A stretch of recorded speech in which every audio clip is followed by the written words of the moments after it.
Salut, je me nomme Élise Goulet-Peterson, je suis enseignante franco-canadienne et auteure du blog Le Fabuleux Destin d'une enseignante. Bienvenue au balado.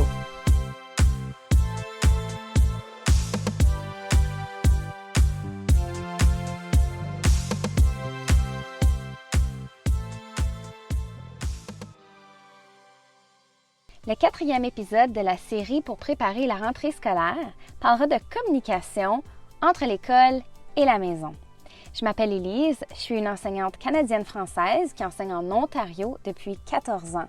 Je suis l'auteure du blog Le Fabuleux Destin d'une enseignante, puis je vous invite à écouter les autres épisodes de la série sur la rentrée scolaire qui ont été diffusés avant celle-ci. On a parlé de gestion, de classe, comment bien se préparer quand on a un nouveau poste et aussi je vous ai parlé un peu de mon cheminement personnel. Je ne suis pas une experte, donc moi je suis quelqu'un qui parle avec son expérience, donc ça va être ma 15e rentrée scolaire. Donc à vous de décider lesquels de mes conseils vous voulez suivre, puis je souhaite que vous trouverez au moins un petit truc qui va vous faciliter la vie pour la prochaine rentrée scolaire. Donc, évidemment, la communication qu'on fait avec nos élèves puis aussi avec leurs parents va varier d'un cycle à l'autre. Donc, moi, j'enseigne à l'intermédiaire à des élèves de 12-13 ans. Donc, je me situe pas mal dans le milieu, là, si on pense à toutes les années scolaires. Donc, mes élèves sont quand même assez autonomes pour gérer la technologie, mais ont quand même besoin de l'appui de leurs parents. Et moi, j'ai besoin de l'appui des parents pour faire les suivis également. Donc, bien moi, quel mode de communication est-ce que j'utilise? Bien, j'utilise des modes traditionnels et aussi des modes qui sont technologiques ou virtuels. Je dois avouer que 2020-2021 m'a forcé à vraiment développer des outils ou des moyens de communiquer efficacement avec mes élèves et avec leurs parents, surtout lorsque j'étais en enseignement virtuel. Donc, évidemment, une fois que la pandémie sera terminée, c'est certain que je vais apporter avec moi certaines des techniques que j'ai développées durant ces dernières années qui sont, dans le fond, beaucoup plus efficaces que celles que j'utilisais avant. Donc, en enseignement, il ne faut pas avoir peur de cheminer, de changer. Puis, vous allez voir, il y a des pratiques que vous adorez, que vous aimez beaucoup, qui, avec le temps, vont être mises de côté et vous allez les mettre de côté pour essayer quelque chose de nouveau. Puis c'est ce que je vous souhaite. Je trouve que c'est ça qui fait de nous des meilleurs enseignants si on est prêt à changer et à se perfectionner avec le temps. Donc, moi, mon premier contact avec mes élèves, bien, c'est la première journée d'école, puis j'en profite aussi pour communiquer avec leurs parents à ce moment-là. Je prépare une lettre de bienvenue pour la rentrée. Donc, dans cette lettre-là, je me présente, je parle un peu de mon fonctionnement, des règlements dans ma classe, puis je donne des détails au sujet des matières que je vais enseigner aux élèves. Cette lettre-là, bien, j'en donne une copie papier aux élèves. Autrefois, c'est cette copie-là qui amenait à la maison, mais maintenant, puisque j'ai accès à un Google Classroom, puisque j'ai accès au courriel des parents très tôt dans l'année scolaire, bien, j'en profite pour envoyer une version électronique de cette lettre-là aux parents durant les premières semaines d'école, puis aussi afficher une copie sur le Google Classroom de mes élèves. Donc, la lettre de la rentrée, c'est une pratique qui m'avait été recommandée par une enseignante lorsque j'étais à la faculté d'éducation. On avait eu des présentations d'enseignants, puis j'avais trouvé ça fantastique. Et dès ma première année d'enseignement, j'ai toujours remis une lettre de bienvenue en début d'année, la première journée d'école. Puis je prends le temps de la lire avec les élèves aussi. Je trouve ça super important, ça met le ton. Puis aussi, les parents sont informés de comment vous allez fonctionner dès la première journée. Je trouve ça extrêmement important. Je pense que j'ai dit le mot important 5 fois dans la dernière minute. Donc, je pense que vous voyez l'importance que j'accorde à cette pratique. C'est important d'ouvrir la communication avec les parents pour qu'eux se sentent à l'aise de communiquer avec vous s'ils ont des questions. Puis aussi, ce premier contact-là a été fait. Donc, si vous avez besoin de communiquer avec les parents parce qu'il y a un conflit en classe ou pour transmettre des belles choses qui se passent en classe aussi, ça va être plus facile si la communication est déjà ouverte. Avant que vous arriviez à l'école, donc avant la rentrée, c'est important de réfléchir aussi à quel outil technologique vous voulez utiliser avec vos élèves. Puis ça va dépendre de leur âge, mais aussi des ressources disponibles à l'école.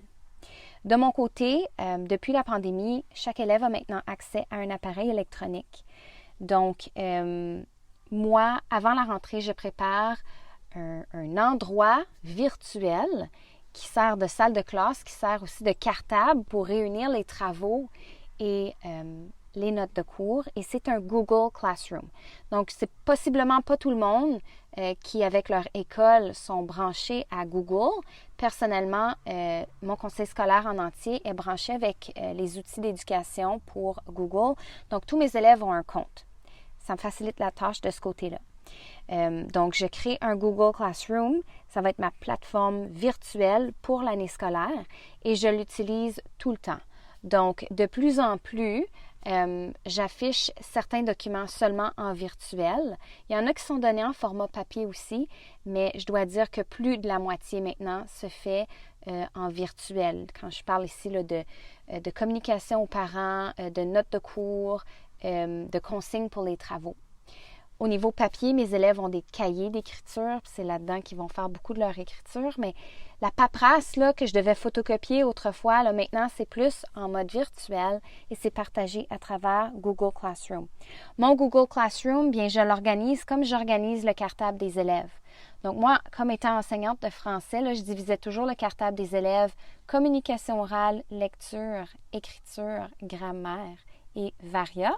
Mais là, j'utilise ces mêmes division-là dans le Google Classroom. Ce sont mes thèmes. Comme ça, les élèves peuvent bien se retrouver. Donc, si vous n'avez pas la plateforme Google, vous avez toujours l'option de faire un site web, un blog, un endroit où les parents et les élèves pourront aller retrouver des ressources qu'ils auront besoin durant l'année.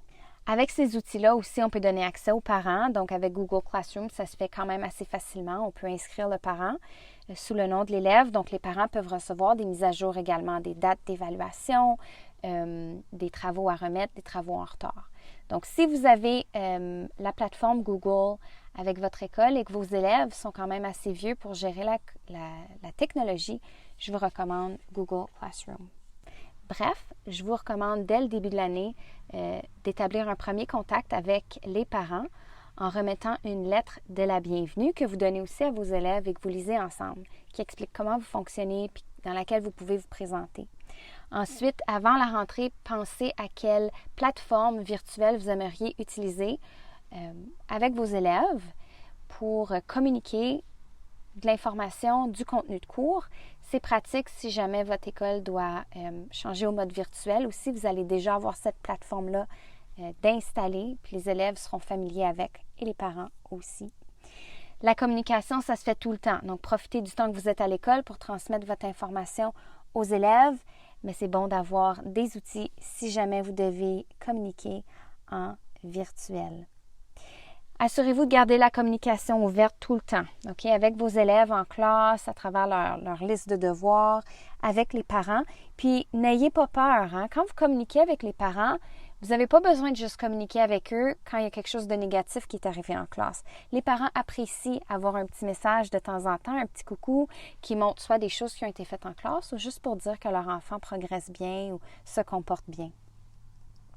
Faites attention ici, vérifiez avec l'école les plateformes virtuelles qui sont permises avec les élèves. Il y a une panoplie de différentes applications, de différents sites web disponibles à notre portée là, pour rendre l'apprentissage encore plus dynamique, mais ce n'est pas toutes les écoles qui autorisent toutes ces plateformes-là. Donc, vérifiez avec votre école en premier.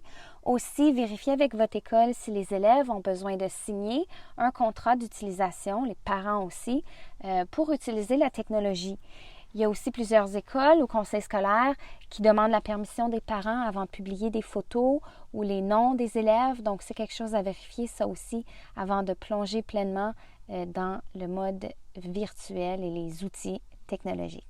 Merci d'avoir été à l'écoute. Je vous invite à écouter les autres épisodes de cette série du balado. Si vous voulez d'autres conseils ou un guide plus approfondi au sujet de votre rentrée scolaire, je vous invite à consulter mon guide « Une rentrée réussie » disponible dans ma boutique chez Mieux Enseigner. Vous pouvez aussi visiter mon blog au www.destinenseignante.ca. Le fabuleux destin d'une enseignante est aussi sur Instagram, Facebook et Pinterest. À la prochaine!